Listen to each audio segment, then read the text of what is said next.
Princess Diana, যার নাম এখনো বিশ্ববাসীর কাছে এক অবিস্মরণীয়, যার মৃত্যুতে কেঁদেছিল কোটি কোটি মানুষ। মৃত্যুর অনেক বছর পেরিয়ে গেলেও তাকে নিয়ে এখনো হয় নানান আলোচনা। এরই মধ্যে শোনা যায় মার্কিন প্রেসিডেন্ট ডোনাল্ড ট্রাম্প তাকে ভালোবেসে বিয়েও করতে চেয়েছিলেন। প্রয়াত ডায়ানাকে নিয়ে ট্রাম্পের এমন মন্তব্য আরও কৌতূহল সৃষ্টি করেছে সাধারণ জনগণের মধ্যে। বিস্তারিত সাদিয়া সিদ্দিকার রিপোর্টে। আমি যাকে ভালোবেসেছিলাম সে ছাড়া পুরো বিশ্ব আমাকে ভালোবেসেছিল, এটি ডায়ানার বিখ্যাত একটি উক্তি হিসেবেই সমাদৃত। নিজের ব্যক্তিগত জীবনের বিষাদ নিয়ে প্রায়ই মুখ খুলতেন তিনি। বাইরে থেকে তাকে হাস্যোজ্জ্বল দেখা গেলেও ভেতর থেকে তিনি ছিলেন এক ভেঙে যাওয়া মানুষ। তাকে নিয়ে বিতর্কের অভাব ছিল না, যার মধ্যে একটি ছিল মার্কিন প্রেসিডেন্ট ডোনাল্ড ট্রাম্পকে নিয়ে। বেশ কিছু তথ্য থেকে উঠে এসেছে ট্রাম্প প্রিন্সেস ডায়ানার সঙ্গে প্রেম করতে চেয়েছিলেন।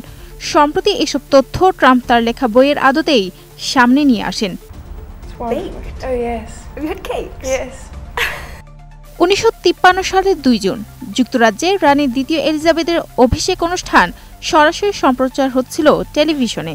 নিউ ইয়র্ক নগরের এক বাড়িতে 6 বছরের ডোনাল্ড ট্রাম্পও সাদা কালো পর্দায় চোখ রেখেছিলেন। তার স্কটিশ মা সারাদিন বসে অনুষ্ঠানটি দেখেছিলেন। রাজপরিবারের প্রতি মায়ের সেই মুগ্ধতাই পরবর্তীকালে ট্রাম্পকে প্রভাবিত করে। মোনালিসা হেভি ফ্লো 15 পিস প্যাকেটের সাথে 8 পিসের একটি প্যাকেট একদম ফ্রি। ইতিহাসে একমাত্র মার্কিন প্রেসিডেন্ট হিসেবে তিনি যুক্তরাজ্যে 2টি রাষ্ট্রীয় সফরের আমন্ত্রণ পান। 2019 সালের সফরের উইন্ডসর ক্যাসলে রানী এলিজাবেথের সঙ্গে দেখা করাকে তিনি জীবনের সবচেয়ে বড় সাফল্য হিসেবে দেখেছিলেন। সাবেক সহযোগী ফিওনা হিল তার বই লিখেছেন, এর সাক্ষাৎ ট্রাম্পের কাছে ছিল দীর্ঘদিনের আকাঙ্ক্ষা। তার দ্বিতীয় সফরেও রাজকীয় আভিজাত্য ও আড়ম্বরের প্রতি ট্রাম্পের অনুরাগ স্পষ্ট হয়। রাজা চার্লসের আমন্ত্রণপত্র প্রধানমন্ত্রী কেয়ার স্টারমার সরাসরি ওভাল অফিসে পৌঁছে দেন, যা ব্রিটিশ সরকারের বাণিজ্যিক কৌশল হিসেবেই ধরা হয়। রাজপরিবারকে ঘিরে ট্রাম্পের আগ্রহ নতুন নয়। 1990-এর দশকে মার-এল-লাগো ক্লাবকে জনপ্রিয়তা করতে তিনি প্রিন্সেস ডায়ানার নাম ব্যবহার করেছিলেন। এমনকি প্রিন্স চার্লসকে বিনামূল্যে সদস্য পদ দিতে চেয়েছিলেন, যা চার্লস প্রত্যাখ্যান করে পরিবেশ বিষয়ক দাতব্য তহবিলে অনুদানের প্রস্তাব দেন। ট্রাম্প চিঠিটিকে দুর্দান্ত বলে আখ্যা দিয়েছিলেন। 1980-এর দশকে গুজব ছড়ায় প্রিন্স চার্লস ও ডায়ানা ট্রাম্প টাওয়ারে কন্ডো কিনতে চান।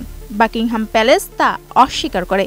পরে ট্রাম্প নিজেই স্বীকার করেন এই গুজব টাওয়ারের প্রচারে সহায়ক হয়েছিল। ব্যক্তিগত জীবনেও রাজপরিবারকে ঘিরে ট্রাম্পের আকর্ষণ ছিল প্রবল। মেলানিয়ার সঙ্গে বিয়েতে প্রিন্স চার্লসকে আমন্ত্রণ জানান তিনি। বলরুম সাজানো হয় ফরাসি রাজপ্রাসাদের অনুকরণে। পর্যবেক্ষকদের মতে তিনি সবসময় নিজেকে অভিজাত শ্রেণীর প্রতিচ্ছবি হিসেবে উপস্থাপন করার চেষ্টা করেছেন।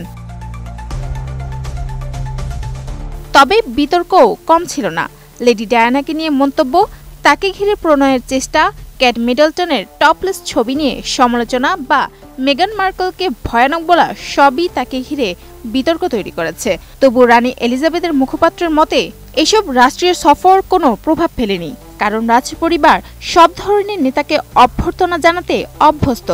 7 দশক আগে টেলিভিশনে রাজকীয় আভিজাত্যের যে দৃশ্য ট্রাম্পের শিশু চোখে ধরা দিয়েছিল, পরবর্তীকালে তিনি নিজেই সেই প্রাসাদের ভেতরে আলোচনার কেন্দ্রবিন্দুতে পরিণত হন। Sadia Siddika, ATN news.